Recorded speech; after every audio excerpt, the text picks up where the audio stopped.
do this very often. If you go to places and you have this very long introduction, and nobody is actually interested. Half of the time, nobody is interested in the introduction. After 2 minutes, you ask them what was said about you. They don't care. They are not interested. And my own view is that, and I'm very happy that during this occasion, we are talking about having a conversation rather than a lecture. And my good friend, Honorable Clement here, whom I've just met, I came in when the good doctor was sharing his thoughts with you, and I know that you are mentally tired. So my tone will be very conversational and alive to the realities that we are talking about today.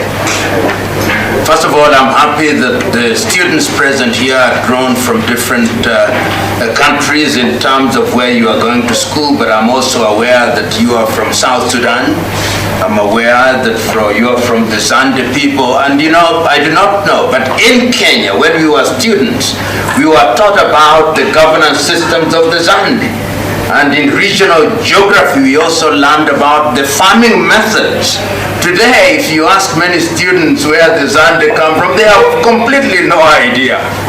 And that, I think, is an indictment of the kind of education that we receive.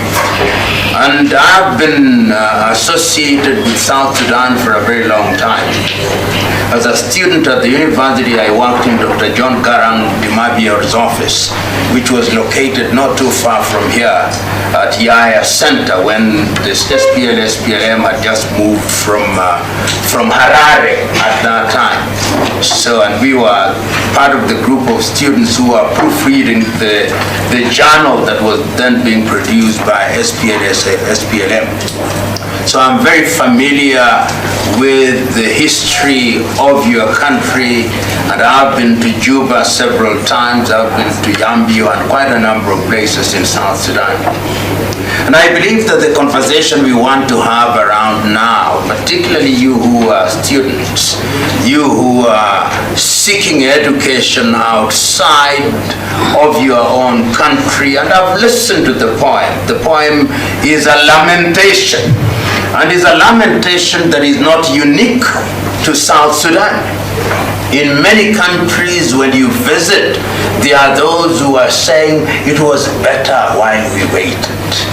And I find that very painful when Africans, after regaining their independence, are now in a state where they say it was better while we waited.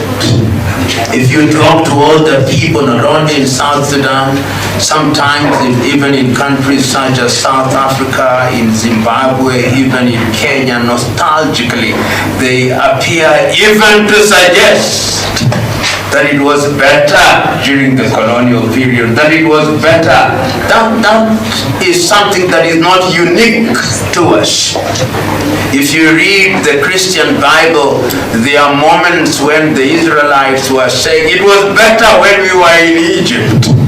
Let us go back to Egypt. But that is not the kind of thing that we want to talk about. We know that we come from a history of suffering. We come from a history of humiliation. Those of you who are students of history, when you read what happened in Berlin in 1884 and 1885, the European states simply sat down and divided the continent of Africa arbitrarily into spheres of influence, so that you of the Zande nation are to be found in what is today South Sudan and to be found in what is today the Democratic Republic of Congo. And if you look very carefully, even in Central African Republic. So this is a nation divided and traumatized. If you look at different communities, the Maasai, they are to be found in Tanzania, they are to be found in what is modern day Kenya. Look at the Luo, they are to be found in Sudan, in Central African Republic, in Uganda, in Tanzania, in Kenya. And when you go through that phase, then you discover that you are traumatized throughout the ages. And that kind of trauma is indeed projected in different ways.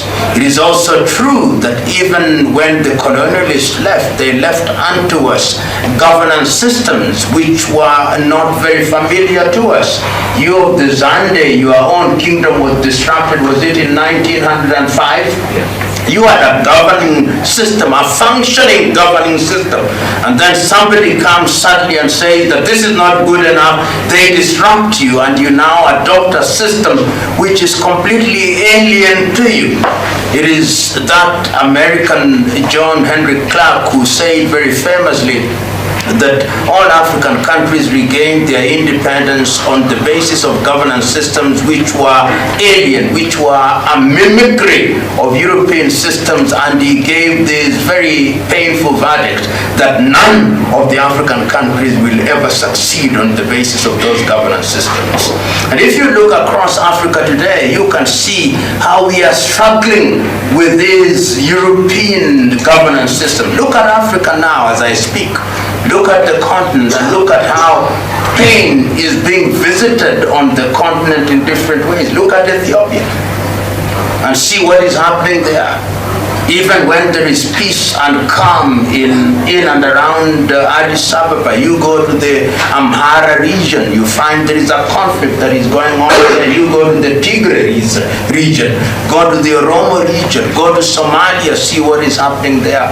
You go to Sudan now. When South Sudan seceded from what is now Sudan, see what is happening in Khartoum now, in Darfur. Go to Central African Republic, go to the northern part of Burkina Faso, Chad, Mali, Niger, and all these. Go to Cameroon, go to the Democratic Republic of Congo, go to northern Mozambique.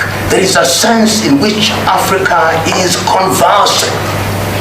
And the promises that we made to ourselves when we were seeking independence, we promised those who are in positions of leadership, promised us when we gain the instruments of government, your education will improve, and the poem spoke about it. Your health systems will improve. Your infrastructure will improve. Your opportunities will be created so that if you are doctors or engineers or teachers, you will have the opportunity to serve. If you are entrepreneurs, we'll create an environment where you would conduct business.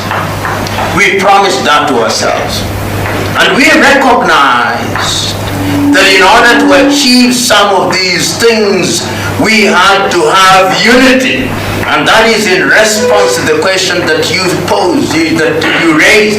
How do we benefit as East Africa?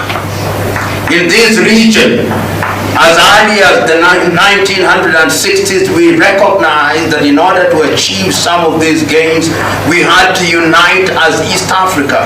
And before 1977, we had the East African Community, East African Post and Telecommunication, East African Power and Light, East African Harbors, East African Airways. Then we broke it. Then we realized in the 1990s that we had made a mistake. And we have started this process. We started this process. So we say now, let us start with a common market.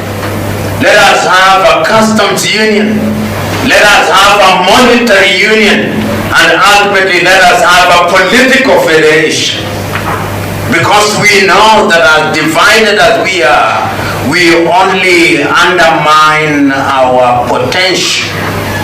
That we remove the visas. If I want to travel to Juba, there is no reason why I should not just take the next flight and be in Juba. And if you want to come from Juba and you want to go to Kampala or Kinshasa and all these other places, that is the way it should be. Those were the promises that we made to ourselves. And it is important to note that these promises had been understood and articulated much earlier. I remember when Ghana regained our independence, in that famous speech of Kwame Nkrumah in 1957, he said that the independence of Ghana meant nothing if the rest of Africa was not free.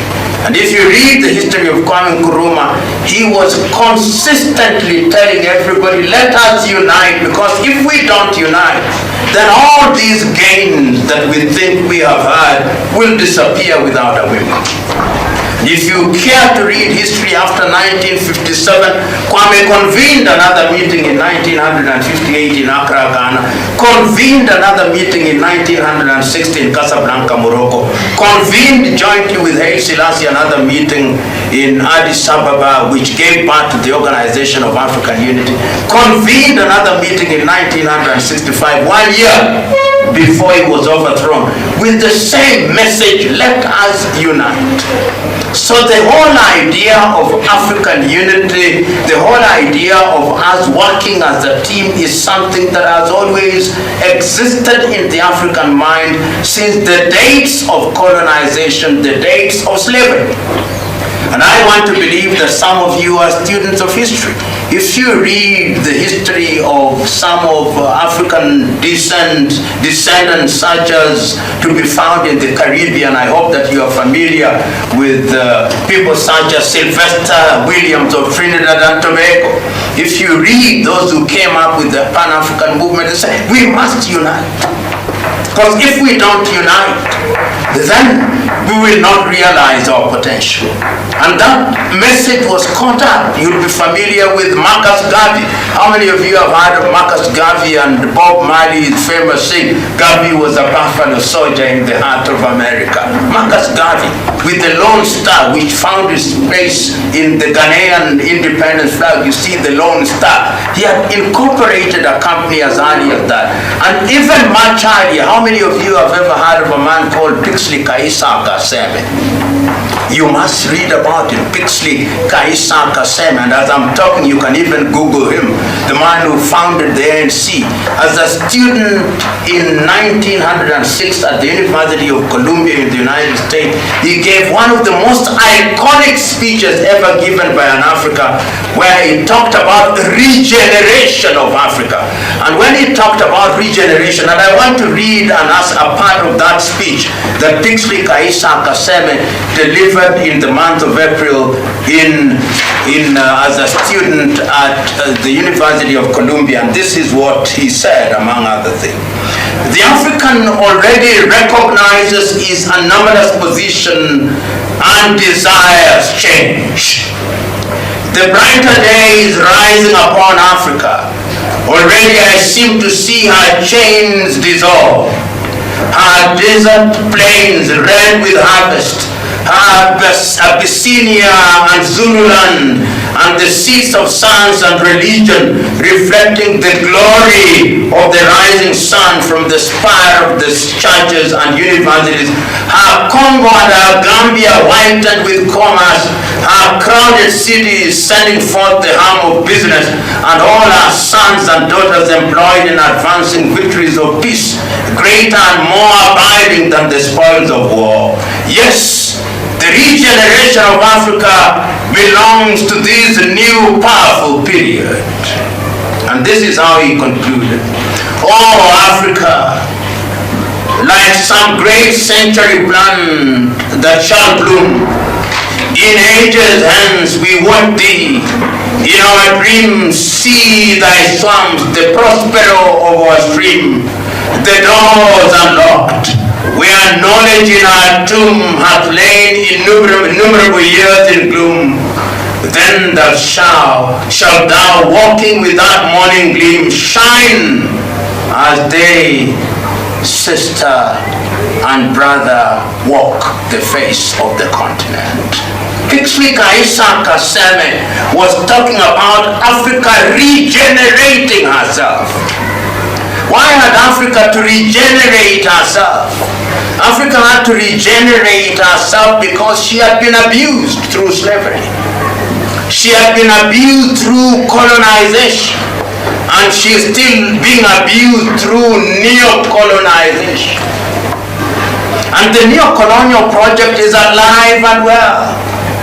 You go to any country, we can almost say we could have done better. South Sudan could have done better since the year 2011. Our resources, our oil, and our other minerals could have been used to improve the quality of the lives of the people. But as my good brother here said, leadership has been the problem. But I also want to say that it's not only a problem of leadership, it is also a problem of followership. And I've always taken the view that leadership does not change people. Leadership simply exposes who you are.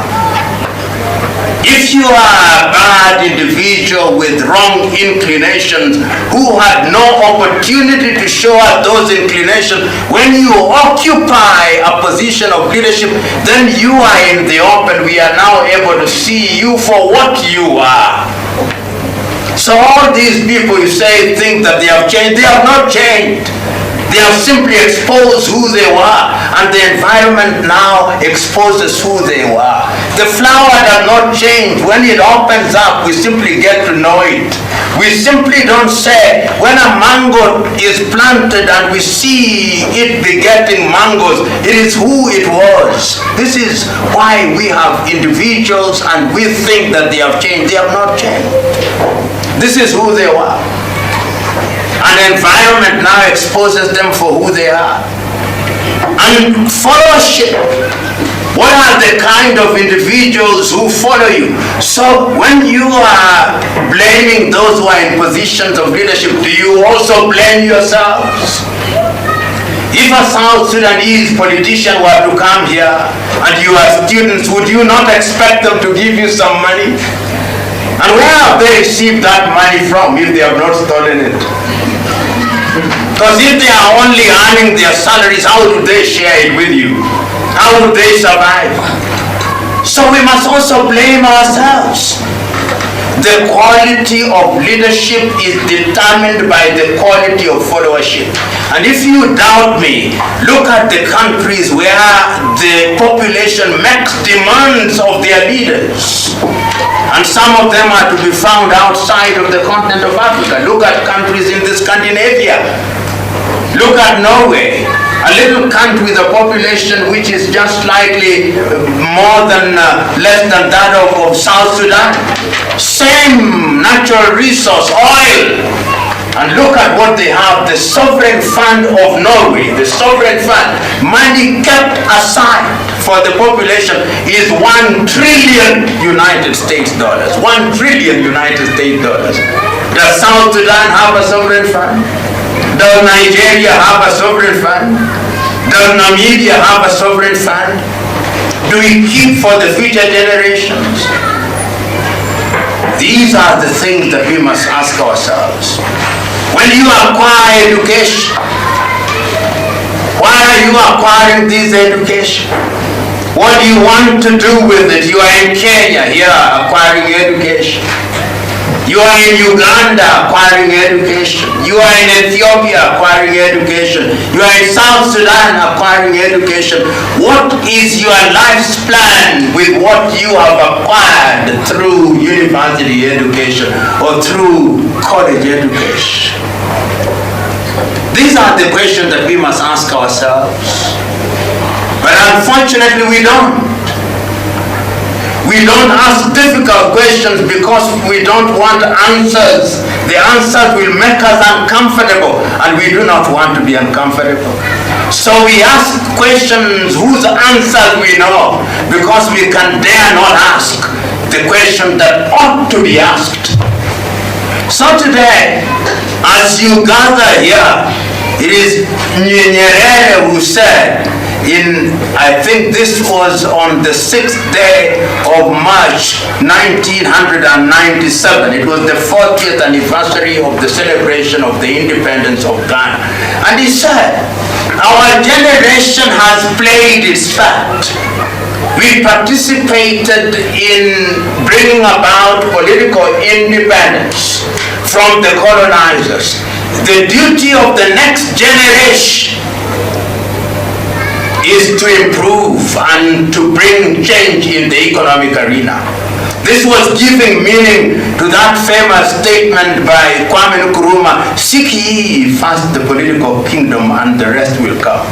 We sought and obtained the political kingdom and the rest has refused to come. Even the political kingdom which we thought that we gained, I doubt whether we did. Because in many ways, you find that we are confused. We are confused about the constitution that we ought to have. We are confused about elections. We are confused about many things. At one time I said that one of the things that Africans cannot do is to count votes. For some reason, in almost all African countries, we are unable to count votes. We count everything else. Money we count very well. Counting ourselves, even population census, that one we also don't count very well because we think it has political implication. So we inflate the number of people or reduce the number of others. But when it comes to counting votes, Africans for some reason are totally incapable of counting votes. Even when you bring machines to help them to count, even those machines refuse to count. In other parts of the world, you conduct an election where the voting population is even 100 million. The following day, you know who the winner is. But in Africa, you are counting 8 million votes, 4 million votes, and it takes 3 days to count the votes. And even when the results are brought about, nobody agrees what number of votes were cast.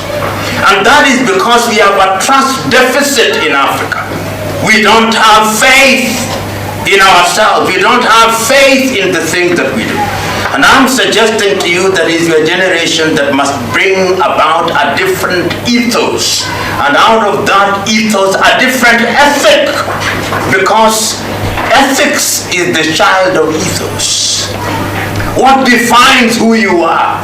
Who is a Kenyan? If you ask, what makes a Kenyan a Kenyan? What makes a South Sudanese a South Sudanese? What makes a Tanzanian a Tanzanian? What makes a Ugandan a Ugandan?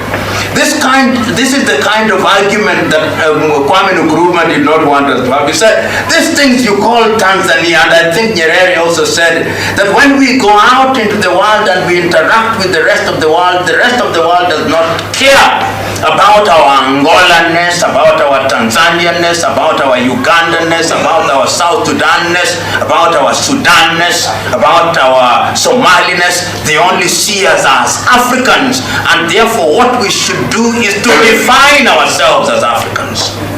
What do we stand for in education? What do we stand for in health? What do we stand for in trade? What do we stand for as persons who descend from the African continent? And what do we want for ourselves? Today, it is easier to move from Dubai to Kenya than for a South Sudanese to move from Juba to Dubai than it is for a South Sudanese to move to South Africa. It is more difficult for a Malian to move from Bamako in Mali to Dakar in Senegal, and it is easier for a British to move from London in England to Lomé in Togo. How can we allow such a thing to happen? How can we grow when we have those difficulties? How can we grow when South Sudan is importing her goods through Kenya and they have roadblocks? How can we grow? How can we grow when at the whims of our politicians we close the borders and disrupt trade? How can it be when a student from Juba cannot transfer his or her credits to Makerere University or to the University of Dar es Salaam, while under the Erasmus program a student from Copenhagen in Denmark can transfer his or her credits to the University of Lund in Sweden? How can it be? How can we grow? When we say we have the numbers, 1.5 billion of us, numbers without commerce mean nothing, they are just a burden. When I travel nowadays and I go to many airports in Africa, I see our young girls being taken or taking themselves to Saudi Arabia or to Qatar or to Dubai, and they are going to serve there. We are exporting and encouraging what is fundamentally modern day slavery. And we do not know it, and we do not want to accept it. But these are the things that you who are present here, you who have the privilege and opportunity of being exposed to education, these are the questions that you must ask yourself. Is the world the better? Is South Sudan a better place because you went to school? Or you are acquiring education that you may run away to the United States of America because they are now offering visa opportunities for skilled persons? Are you acquiring your computer knowledge that you may run away to Canada? Are you acquiring your engineering qualification that you may run away to Germany and Australia? Are you running away, and when you have your children, will you want them to be citizens of other places other than South Sudan? Or citizens of East Africa? These are the questions that you must have in your mind as you interact with the world. I have no doubt in my mind that exposures such as these are necessary. I have no doubt in my mind that you have the desire to do good. I have no doubt in my mind that the things that can change East Africa can't be made to happen by yourselves. You may blame some of the individuals who are in positions of leadership in your country, but there was a time when indeed they sacrificed. There was a time when they were age mates and they sacrificed education. They did not go to school that they may liberate. All of them have sinned and fallen short of the glory of both God and man. But yet there is a sense, as John Garang de Madior used to say, that before you blame anybody, bring forth 2 baskets and ask that of those 2 baskets, their mistakes be placed in one and their successes be placed in one. And when those baskets are full, weigh them. And if the successes outweigh the failures, say, he or she made his contribution.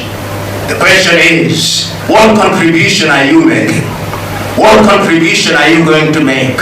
To be good citizens of South Sudan and good citizens of East Africa.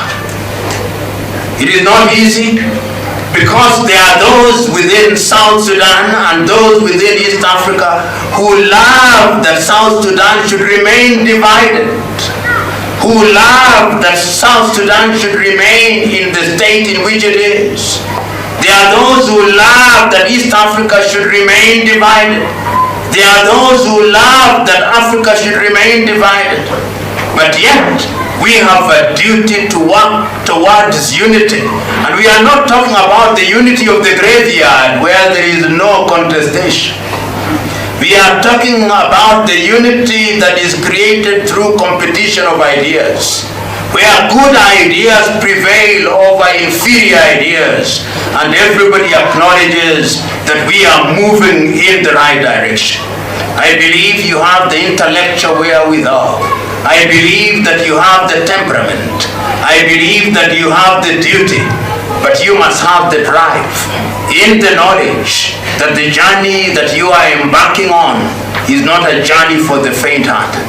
It is a journey that requires that you fall and rise again, and fall and rise again, because success lies in rising again and again. It can be done, it must be done, and it must be remembered that this is an intergenerational struggle. Yours is to play your part. Thank you.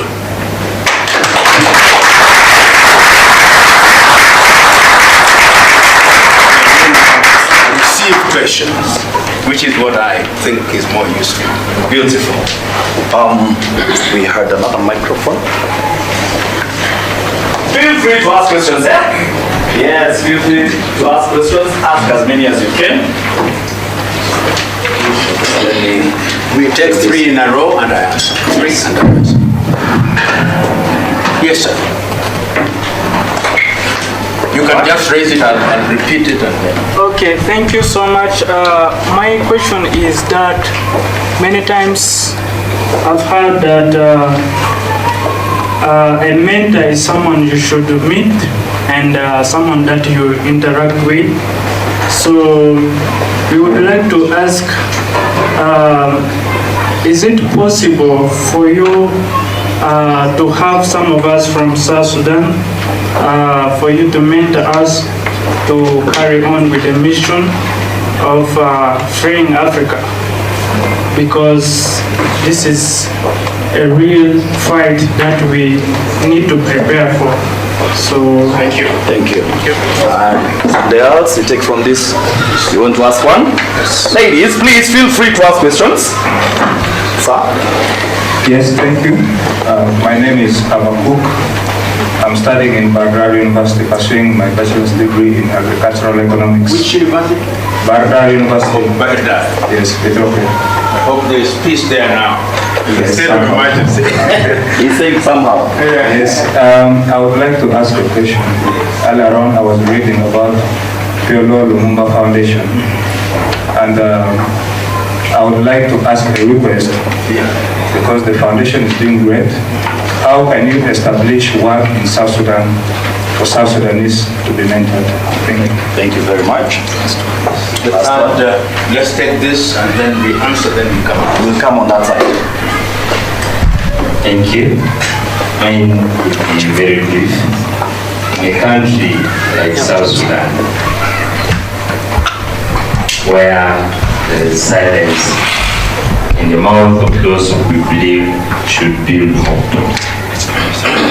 If you were given opportunity today to face the President Salva Kiir, what would be your true advice on his face? Thank you. As I answer this question, I want somebody to Google a poem called If by Rudyard Kipling, and then we'll read it. If. Please Google. I can answer those. Yes, please. 1.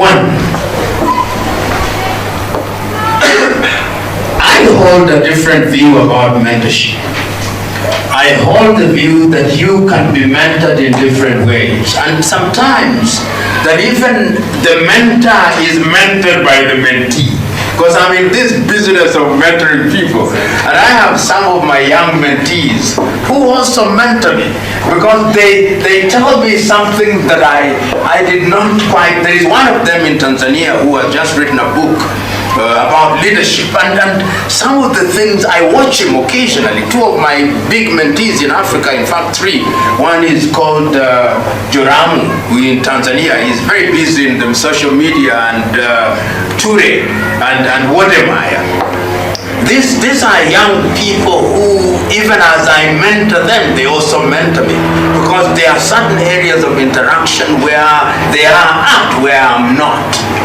And it's also possible to be mentored by people you never met. You never met at all. When I go to Indian audiences, and I consider myself to be a student of Mahatma Gandhi, whom I had never met at all. But you come to my house, as he was talking, I have almost every book about Mahatma Gandhi.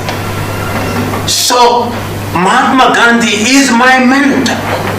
I never met him, but I've interacted with his ideas. The film Gandhi that was made by Sir Richard Attenborough, I watched it 8 times. 8 times, and every time I went there I was taking notes. That was in 1983 when I was a university student. You come to my office, there is a portrait of Mahatma Gandhi.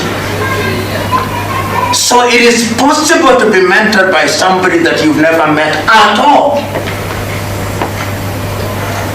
And there are quite a number of people whom I consider to have been my mentors. Kwame Nkrumah, whom I never met. But if you go to Ghana today, because I am one of the few people who talk about Nkrumah much more often, and for that reason the Nkrumah family thinks that I'm his mentee.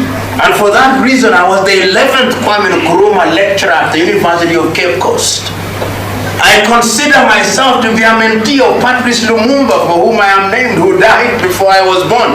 And only 2 weeks ago, his grandson came to my office, looked for me and came to my office here in Nairobi. because they hold the view that I am a mentee of Patrice Emery Lumumba. And when you are mentored by somebody, you're not be mentored by angels. In fact, even this idea that angels are perfect is not true. If it was not true, where did Lucifer come from? When somebody can mentor you in different ways. Look at Clement here. We've just interacted, we've exchanged. As I get to know him, there are positive aspects of him that may be attractive to me. And in that manner, he could be my mentor. But his bad habits are not for him. In other words, you must also be able, because there is no perfect human being that you are going to look for. So ignore. Like today, when I mentor my young people, we have our foundation. We are present in 50 African countries, even in South Sudan. We are present in Juba. And we have now started, during this year, we have what we call monthly mentorship meetings. And some of the people that I'm mentoring, I've never met them, but they are members of our foundation. They have met me virtually. So what do? I tell them the whole idea of mentorship is multifaceted. If I'm your mentor, I'm able to tell you, if I was if I knew what I know now at your age, I would not have done this thing that I did.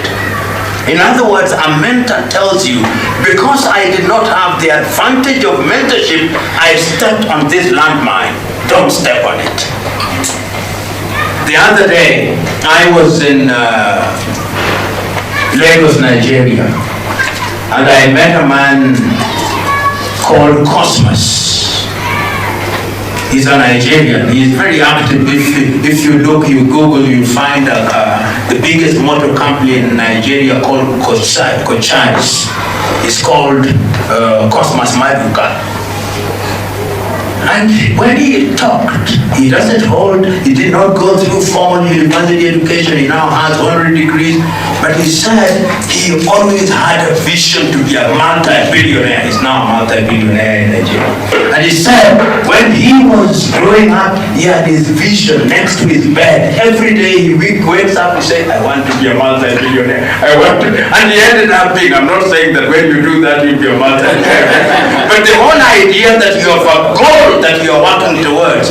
And he said something, you must always have a minimum of 7 sources of income. How many of you are thinking like that? At age 30, you must begin to think like that. There are people in your family who could not have them because their life was sacrificial that you may go to school. Some of you are sacrificing, therefore you cannot have 7 sources of income or whatever sources of income. But what you cannot do, you tell your mentees to do, because there is no greater recompense for a teacher and a mentor than to produce mentees who surpass him or her.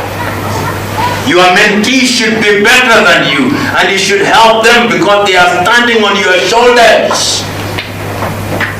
So, that can be done. My brother Mukanipare met me on social media. And when he did so, we got in touch. And when he came here, I invited him to my home. And he's been there twice, and he's brought me gifts. That is how we met. He says I'm his mentor. I say he's also my mentor.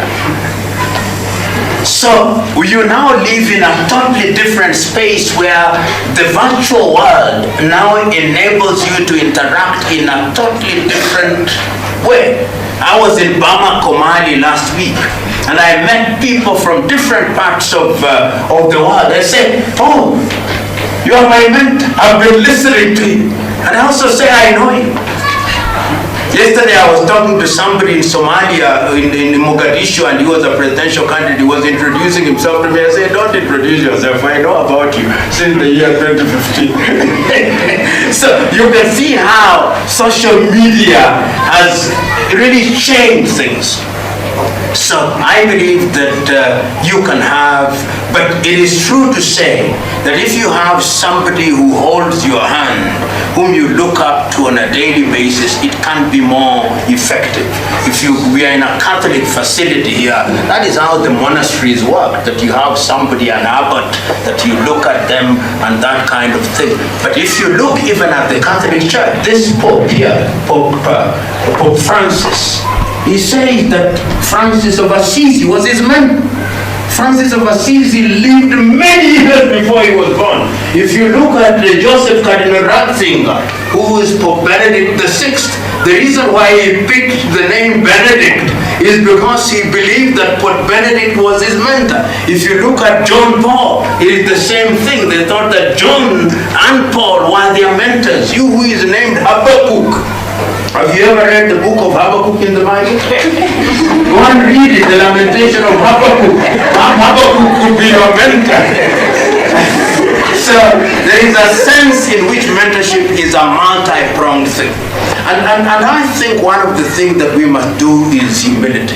I listened to the good doctor as he was summarizing to you the important ingredients of leadership, and I can't agree more with him.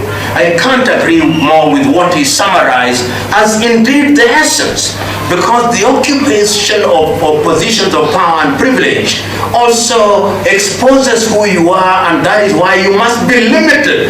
You must have people who are able to friends who are able to tell you, no, don't cross this path. And they are few and far between. When you occupy positions of power, we now want to sing your praises. We say you are the best thing since sliced bread. Because we now are thinking of the benefits that you will have. Nyerere said in 1965, when Kwame Nkrumah invited leaders in Accra, Ghana, that he was going to announce the formation of African Union. And Nyerere reports that when that conference failed, there was no unity for Africa. Many leaders sighed in relief, saying, we thought we were going to live here and our presidential titles would have disappeared. Unity is not easy.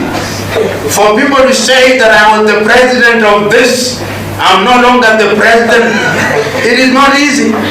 You who come from African countries, you look at this and you look at the way cabinet ministers move in convoys. You talk about traffic jams, they have no idea what a traffic jam. I don't know whether Honorable Clement here moves in that style in Cuba. but when you are used to those trappings, it is not easy to leave them, to abandon them. It requires constant reminder. I was a mentee of Julius Kambarage Nyerere face to face when he had left being the president, and at one time we were driving, he was being driven, only one car, one driver and one bodyguard in Dar es Salaam. That was one of the simplest human beings that Africa has ever produced. And he spoke about it. But how many Nyereres do we have in the world? You who live in Kenya, you find somebody called MCA or minister here, and they think that upon being appointed MCA or minister, that is the day you begin to break the law. If I was to be asked, and I've said it publicly before, if I was to tell Father Martin Kir, I would say, God has given you the opportunity to serve South Sudan. This is the time to leave the stage. Preside over transition, and then history will remind you and remember you fondly. I've said this publicly before elsewhere. and I think that, and I've said this not only of him, I said this of Robert Mugabe, and while I was in Zimbabwe, and they told me if you are Zimbabwean, we would have arrested you immediately. I said, no matter how good a dancer you are, you must know when to leave the stage. Because if you stay for too long, then you begin to lose the vision and the focus. If you imagine to yourself, and I hope this is Chatham rules, if you imagine to yourself, if in the forthcoming elections in the month of December, John Garang, or rather Salva Kiir and Riek Machar were to say, we fought for this country. We have served this country. We will no longer seek public office. We will preside and ensure that South Sudan has credible leadership and will be in the background. If you make mistakes, we'll come and tell you. This is what Nyerere said in 1995. He said, if God allows, I want to be a Tanzanian citizen and see at least 2 presidents. And he did. He saw Ali Hassan Mwinyi and he saw Benjamin William Mkapa. He said it. He says, so that when I leave, when he was asked for the first time, what do you want to do? He said, you want to step down? He said, no, first I'll not step down. I'll step aside. And what did he mean? He said, I'll stop being the president of Tanzania and to become the chairman of Chama cha Mapinduzi. And after I'm convinced, then I step down. And then I'll go to Butiama. And don't call me unless I call you. And I think that was amazing. The greatness of Nyerere, the greatness of Mandela is that. That is what I would tell His Excellency the President. As to whether he would listen is a different debate. Thank you. Let's take 3 from this side. All right. It's you. Well, hands are many. I'll start with the lady this time. Yes, the lady this time. It's going to give them a chance. Pole wanaume. Thank you so much, MC, and thank you so much, Professor. Mine, just like you said, a lady, it's a concern for women.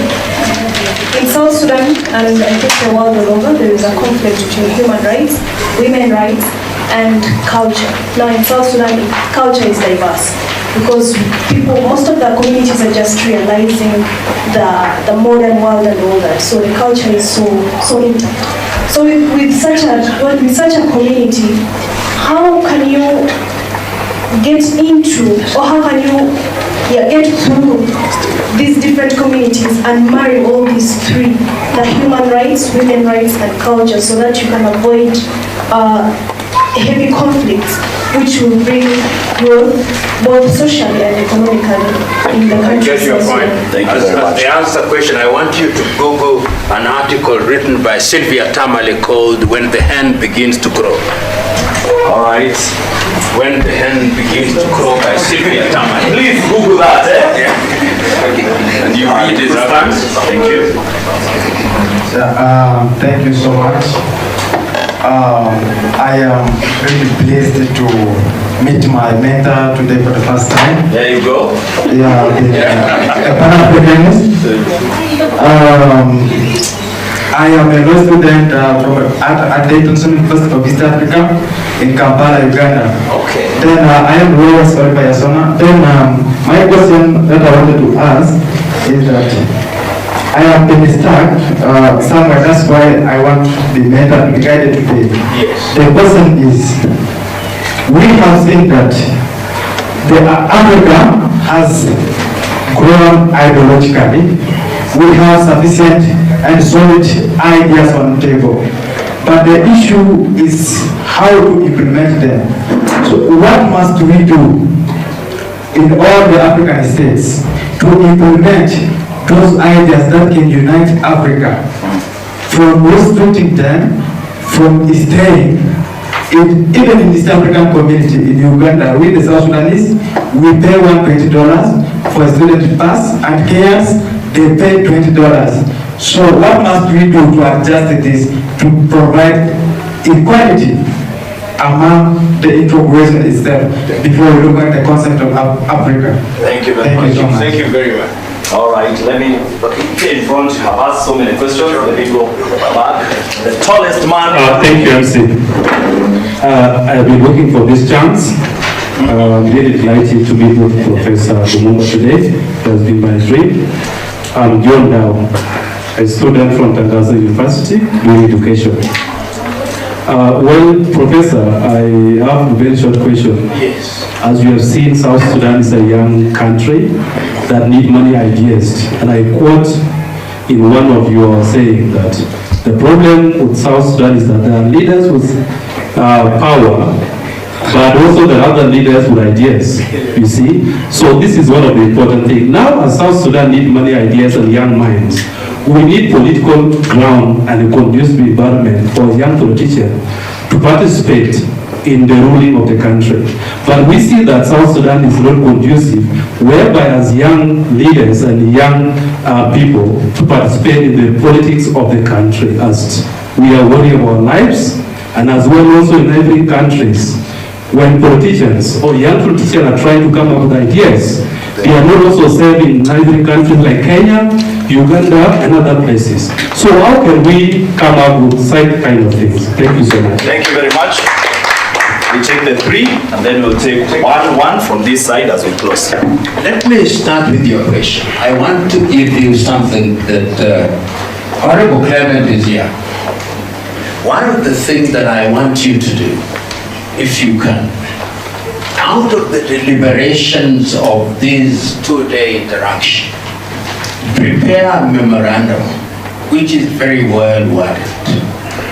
That memorandum should be addressed to His Excellency President Salva Kiir, in which memorandum you clearly indicate how you want to be useful to President Salva and ask for audience with President Salva before you blame him. Can you do that? Put all those ideas. You see, one of the things that I do as a matter of course, so that when you see me coming out publicly on anything, it is not easy for somebody to say that I did not write to them. I write to all African heads of state, and I ensure that the letters reach them, all of them, all the 54 of them, so that when I come out publicly, I'm now able to say, but I wrote to you on these very same things. In Rwanda, only about last year when we were the chair of the AU Commission, Mohamed Faki, and he was in the back, I told him, you don't respond to letters. I cause letters to be delivered, but you don't respond. But they are African heads of state who, when you write to, will respond.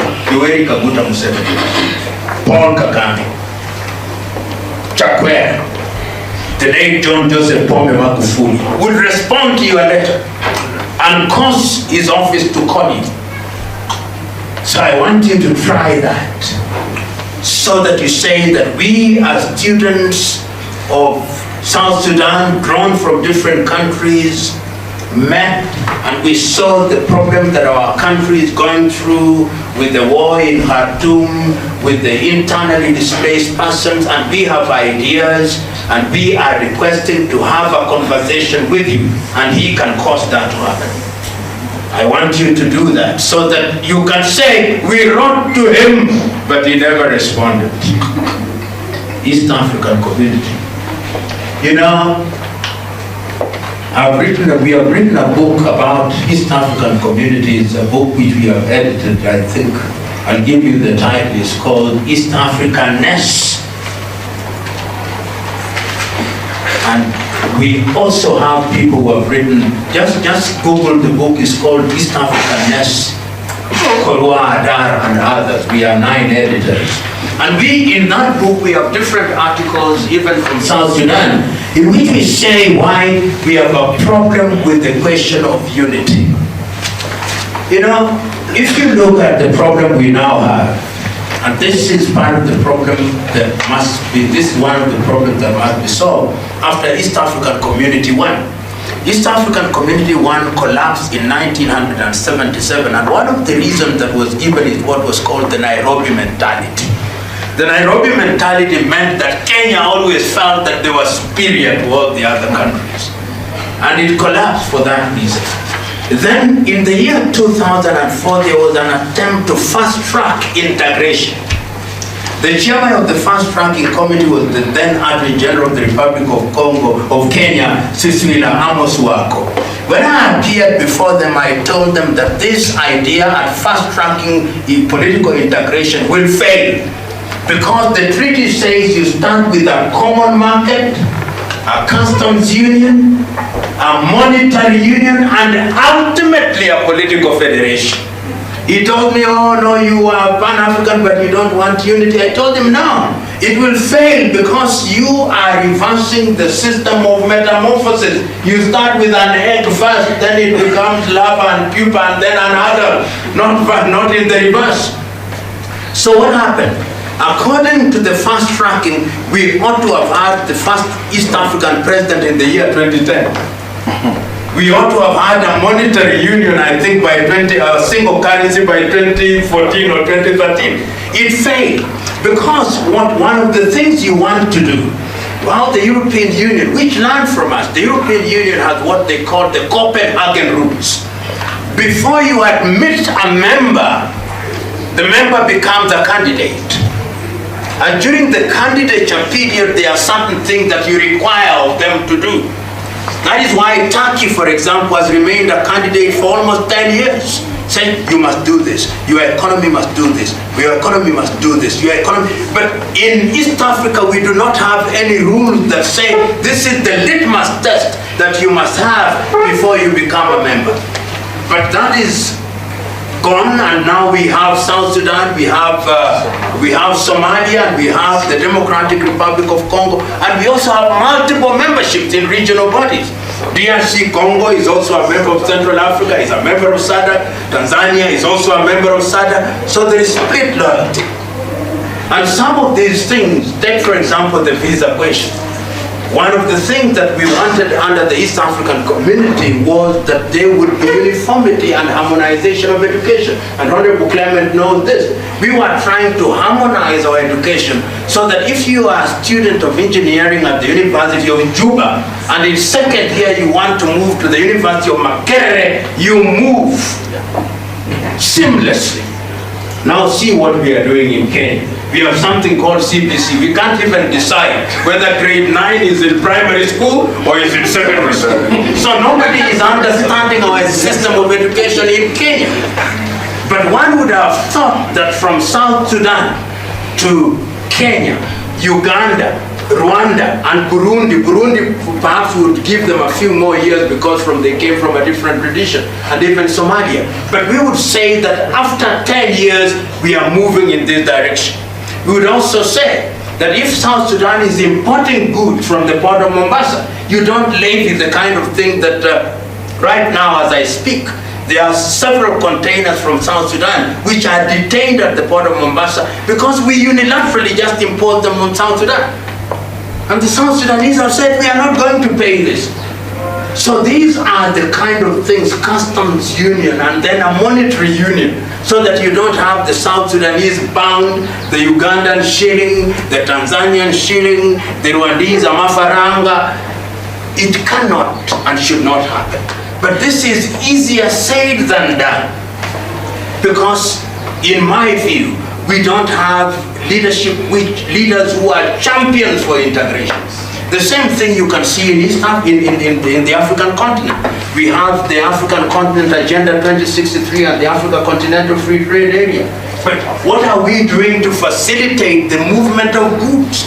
What are we doing even to ensure that if this product, this water product, if this is a Kenyan product, will the South Sudanese Bureau of Standards accept our standardization? Not as yet now. Even in terms of practice of law. When I was the director of the Kenya School of Law, there were people who wanted to say that South Sudanese students should not join the Kenya School of Law. We allowed them. But today, when you are admitted in Kenya, can you practice in Sudan and vice versa? So it's a long journey, but I think these are some of the things that we ought to grapple with so that we don't have the fees that you are paying 120. In the European system, if you are a student in Copenhagen, and you are a member of Copenhagen is not a good example, a student in the Czech Republic, and you are in Poland, then the fees is uniform. Even lectures are conducted by lecturers virtually. My good friend, the good doctor here, could sit in his office in Nairobi or in Juba or in Kampala and addressing students at the University of Rotterdam on a particular subject on European integration. This is what we should be working towards. And you, the younger generation, you are the ones who are going to make this possible. It is not going to be easy. Because even as we talk integration, we are very narrow in the manner in which we think. Sovereignty has become so important. Local politics is so attractive to us, so ethnic sometimes that you wonder. Suspicion is so deep, it is not easy. So, do I see East Africa integrated in the manner in which I want in the next 10 years? No, I give it 50 years. It's sad to say this, but I think realistically, we must solve our domestic contradictions before we can talk of viable East African community. There are too many domestic contradictions as of now that to say that it's going to happen in the next 10 years is not as easy as one would say. Take, for example, the monetary union. We now say we are going to have it in 2032. Yeah. 2032. But what are we doing internally to begin to move us in that direction? Because if we say that we are going to have a shilling as our unitary monetary unit in East Africa, I would have wanted to see the national parliaments beginning to move in that direction about our economies. That is what Europe did. Europe told countries such as Greece, they told them the anchor currency at that time, it was not spoken, but it's going to be the German Deutschmark, for example. Now you, the Greeks, with your drachma, we want your economy at both macro and micro level to begin to do certain things. You Italians with your lira, we want you to move in a particular direction. You Spaniards with your peseta, we want you to move in a particular direction. And work is then being done at universities and central banks, and all these is moving in that direction. I don't see that. Democratic Republic of Congo expels East African communities, stand by force. Suspicion. They want to build a wall between themselves and Rwanda. Burundi, I don't know how many of you have been to Burundi at the airport. It takes you 1 hour to fill a form to get into Burundi. As an East African, as a citizen of East Africa, you go to the Democratic Republic of Congo, as you come out, you must pay $50. These are the things that you are talking about.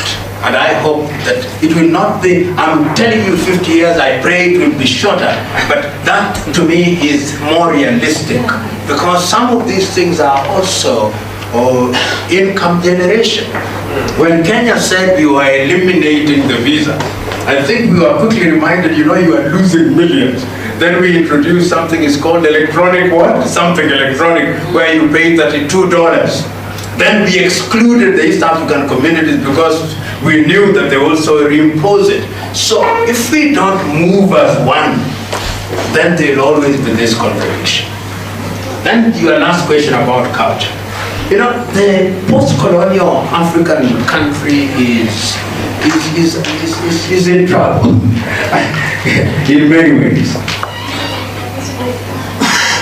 South Sudan has almost 60 nations. 60, I call them nations, not tribes. 60 nations. 64 nations. Look at the Democratic Republic of Congo, 233 nations. Tanzania, 160. Nigeria, over 300. These are nations with distinct governance system. You the Zandes, if the Zande people, you have your own system of governance. Then you are put together, suddenly together, and you've got to make it work. Compare that with the European nation. European nations are nation states. And where there are no nation state, they are problem. Look at the so-called United Kingdom. You go to Scotland, they are running their own little government in Scotland. They are complete with the parliament. You go to the Irish, they have their own parliament, complete with the parliament in Stormont. It's the English who don't have it, and I think the Welsh also now want it. Yeah, the Welsh Assembly. In other words, they are respecting those. So, and you go to Sweden. The Sweden is the Swedes and a small Sami population, and they have a Sami parliament. Go to Norway, go to Denmark, and of all the European nations, if you went to the former Soviet Union, if you look at how the countries broke up, it was on the basis of nations.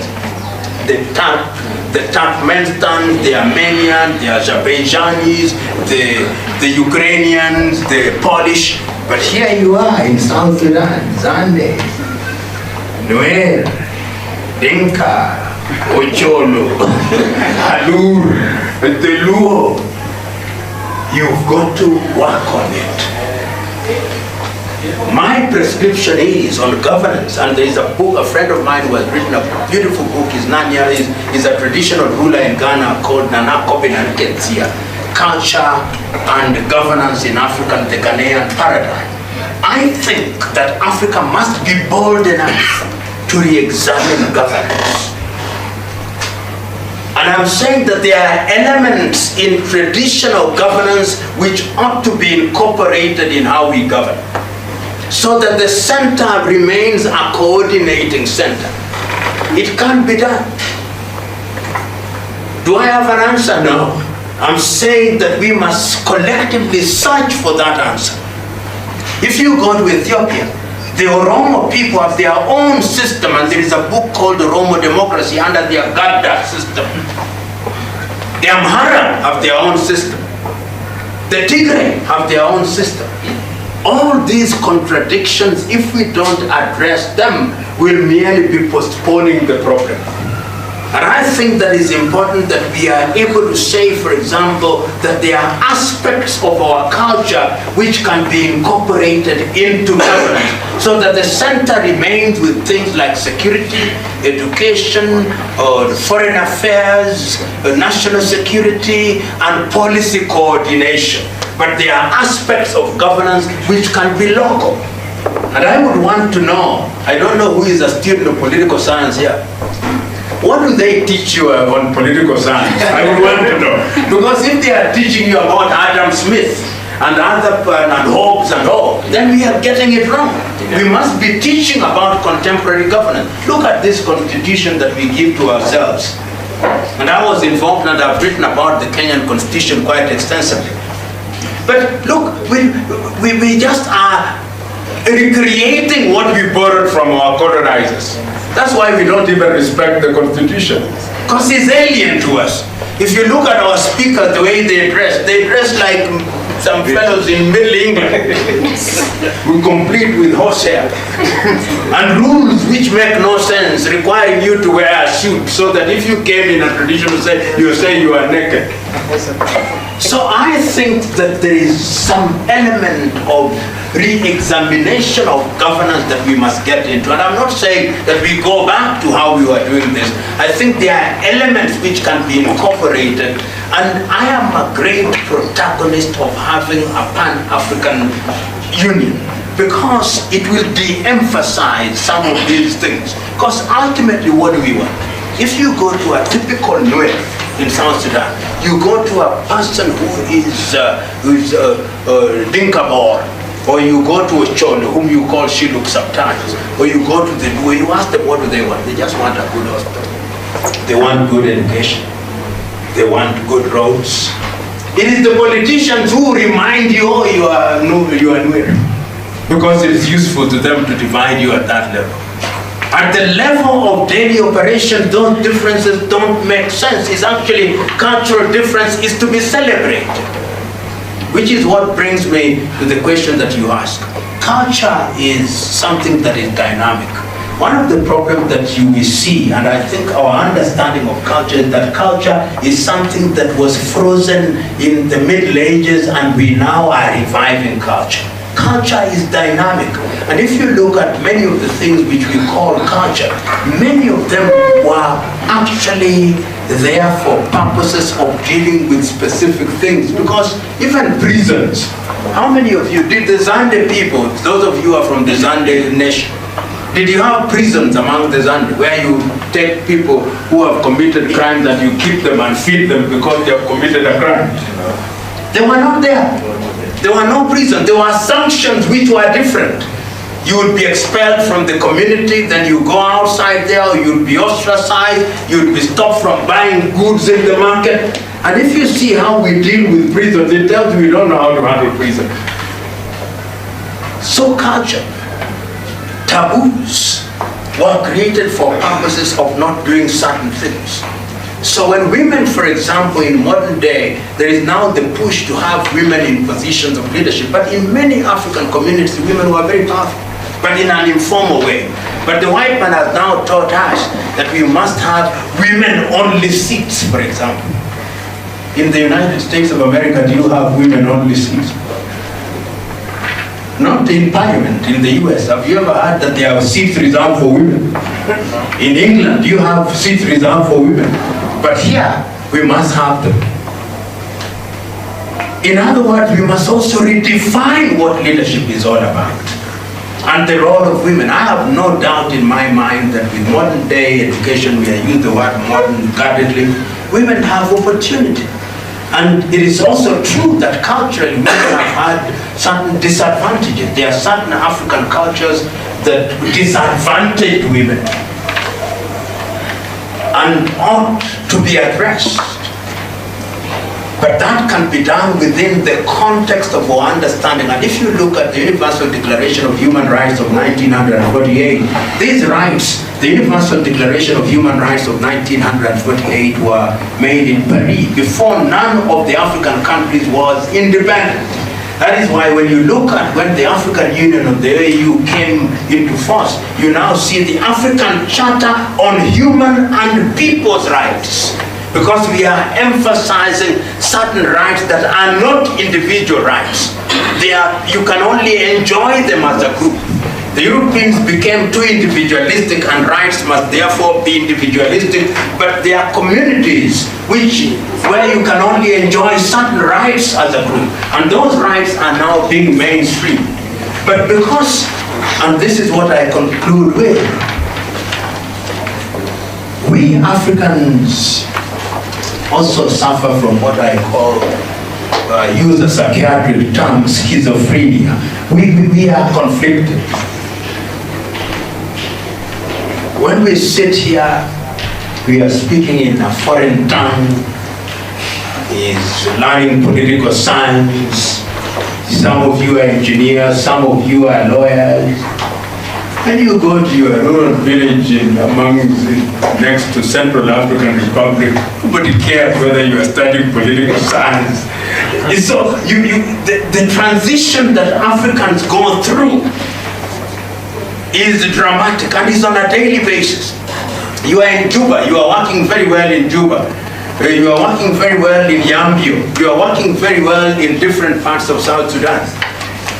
You have bought a house, but in Africa, those houses don't count. When you die, we take you to your room home. I don't know whether that is true. Yeah. But a European who has moved from Aarhus, as in Copenhagen, he lives in a 2-bedroom apartment. That is his home. We'll bury him in a cemetery. Can you be buried in a cemetery? We'll take you to your rural homes. When you want to get married in church, you've got to go through several steps. Who says they are married in church, but what about Sunday customary law?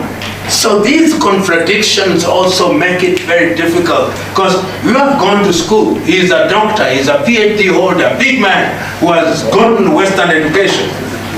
But when he wants to marry now, if he comes from the Shilluk people or the Zande people, he now must marry under Zande customary law. You can see the contradiction.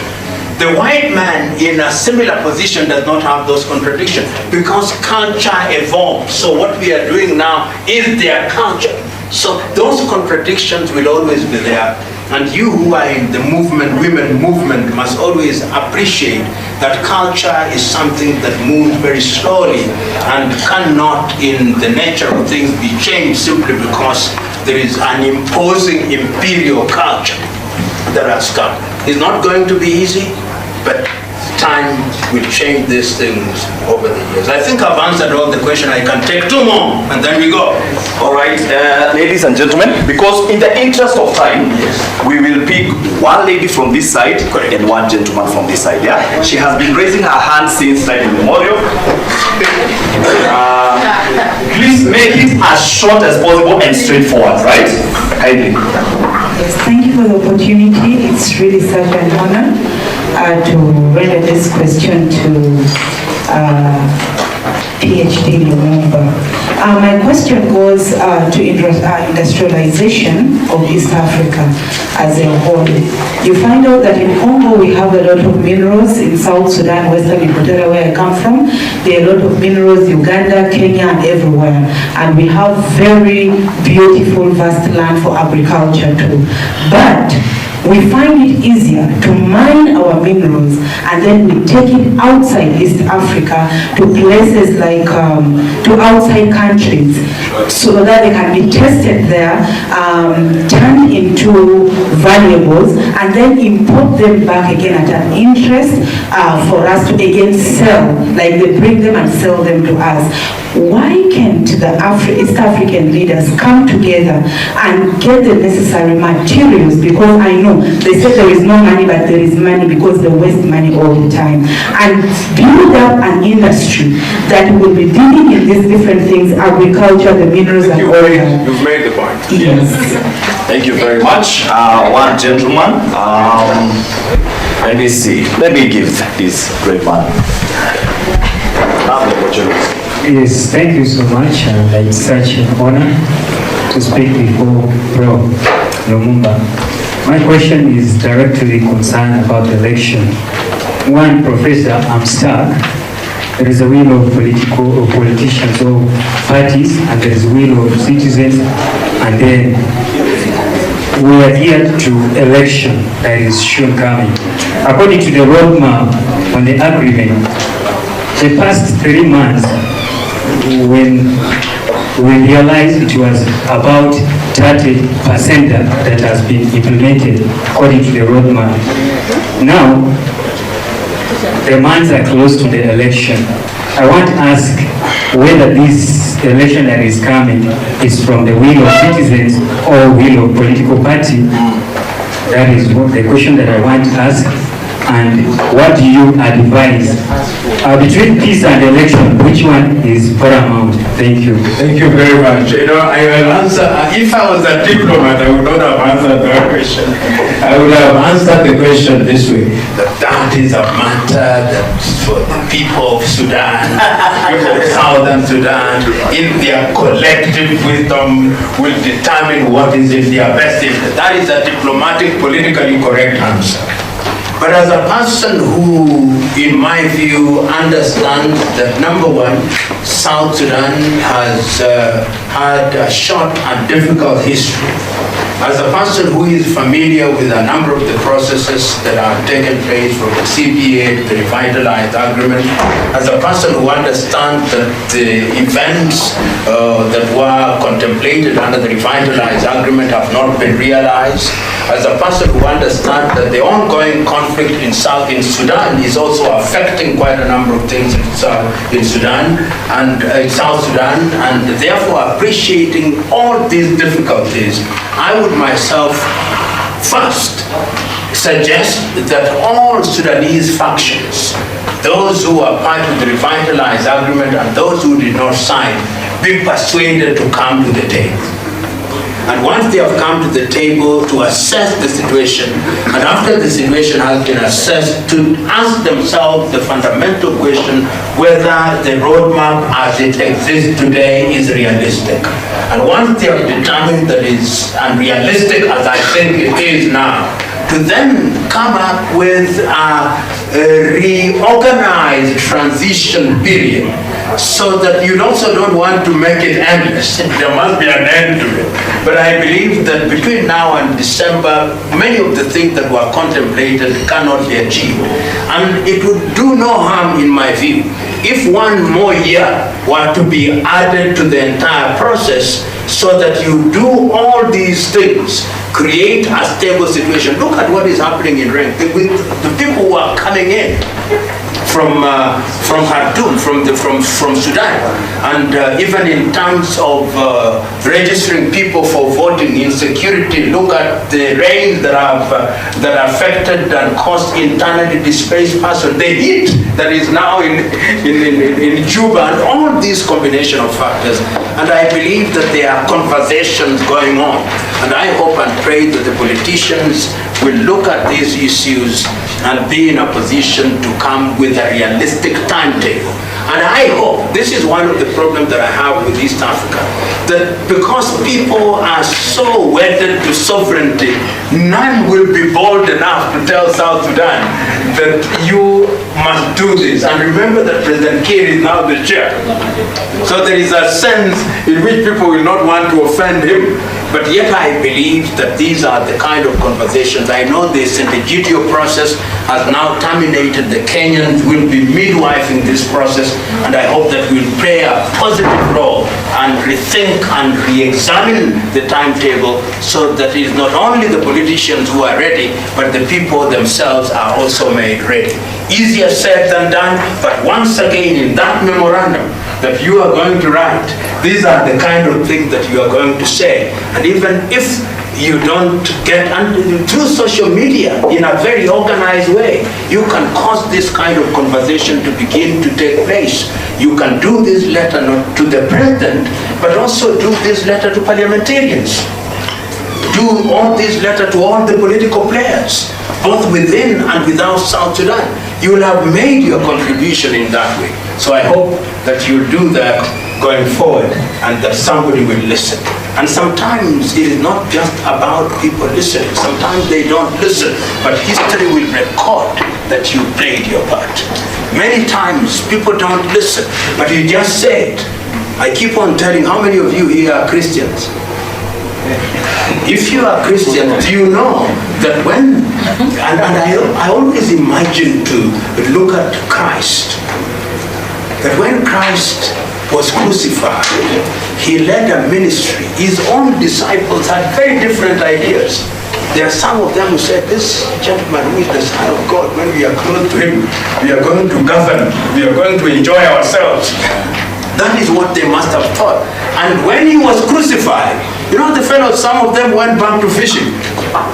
They were disappointed. They said this ministry is a complete failure.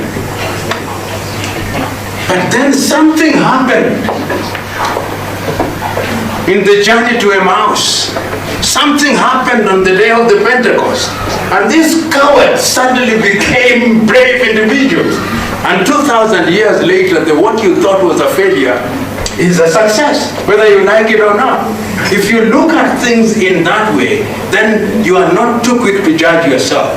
The results of what you are doing may not be immediate, but you will have made those attempts. Bringing me to industrialization. You know, if you look at what we have as, first of all, what was the question of East African integration, having a common market, a customs union, and then a monetary union, and then ultimately a political integration, is that we wanted to ensure that there is trade. And you've talked about different sectors. Look at agriculture. One of the things that we used to have in this part of the world was cotton. And many of you who are in Uganda, we used to have Nitel ginger. In Kisumu, we had Kisumu cotton mills. We were wearing clothes that were actually made here because we could gin and tan, and even leather we are tanning and that kind of thing. What happened? We killed our industries, and today, what Europe cannot have stopped consuming is what we wear. That is how the second-hand clothing industry is very big. And remember that one of the things under God, we had to sign, Kenya, I think, had to accept to continue importing second-hand clothing. And why do they need to bring second-hand clothing to this part of the world? Because they are not biodegradable. So we are actually a dumping ground. Second-hand computers, why are they brought here? Second-hand fridges, refrigerators, why are they brought here? Uganda, East Africa said that we will stop importing second-hand clothing. I don't know whether South Sudan is part of that or not. You are not. But Kenya, Uganda, Tanzania, and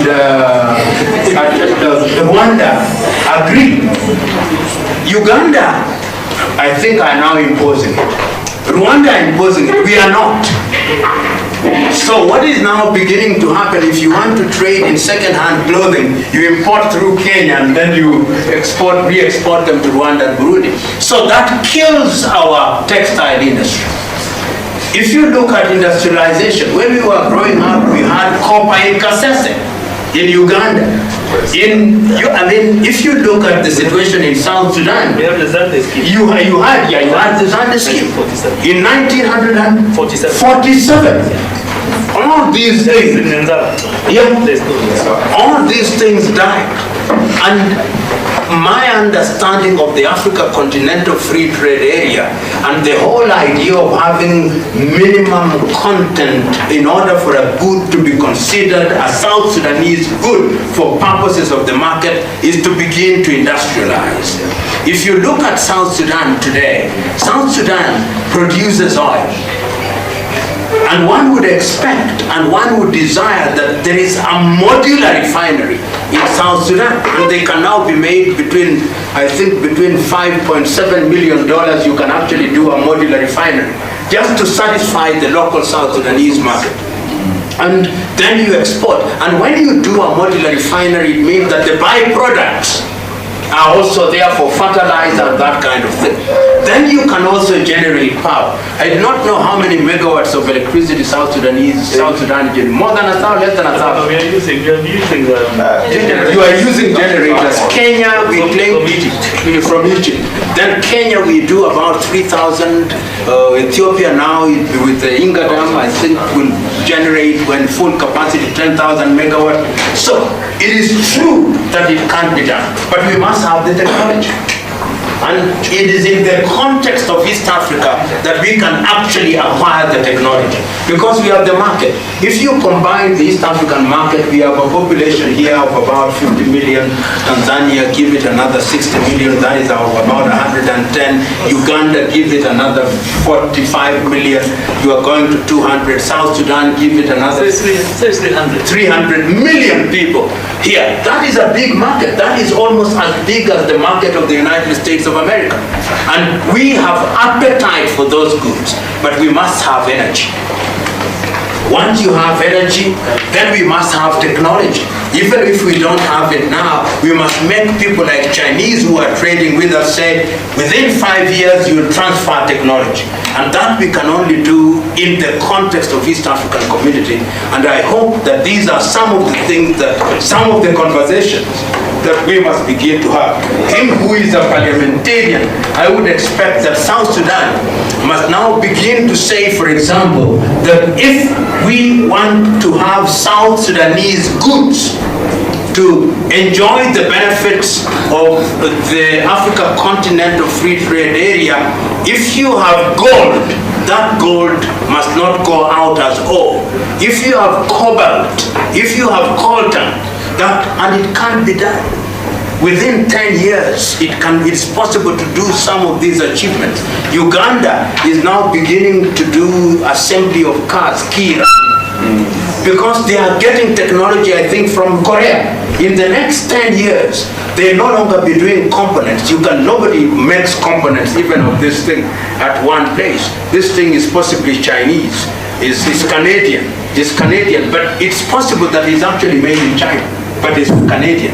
In other words, the technology. So you can have the component, this component being made in Sudan, this component being made in Burundi, and then they are assembled in Rwanda.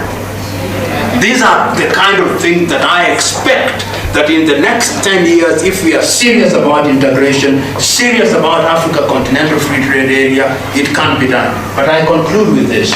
I think we are not doing a good job. I flew last week from Addis Ababa to Bamako in Mali. We had a big aircraft, the 787 Dreamliner. Half of the population were Chinese. Half of the travelers were Chinese. Half of them alighted in Bamako, Mali, and I believe the other half were going to Dakar in Senegal. And they were the ages, your age, 20 and 30. How many of you have ever been to Bamako? And the point I'm making, they have come all the way from Shanghai, wherever they are in Bamako. In the next 10 years, they'll be the experts in Burkina, in Niger, in Ouagadougou. I met one in Ogun State, in Nigeria. How many of you have been to Ogun State in Nigeria? Part of our problem in Africa, we are not curious. We Africans are satisfied with our immediate environment. That is why we are enslaved and colonized. If you are Zande, you go 7 kilometers from your home, you say, that is another world. So we must be curious. Thank you very much.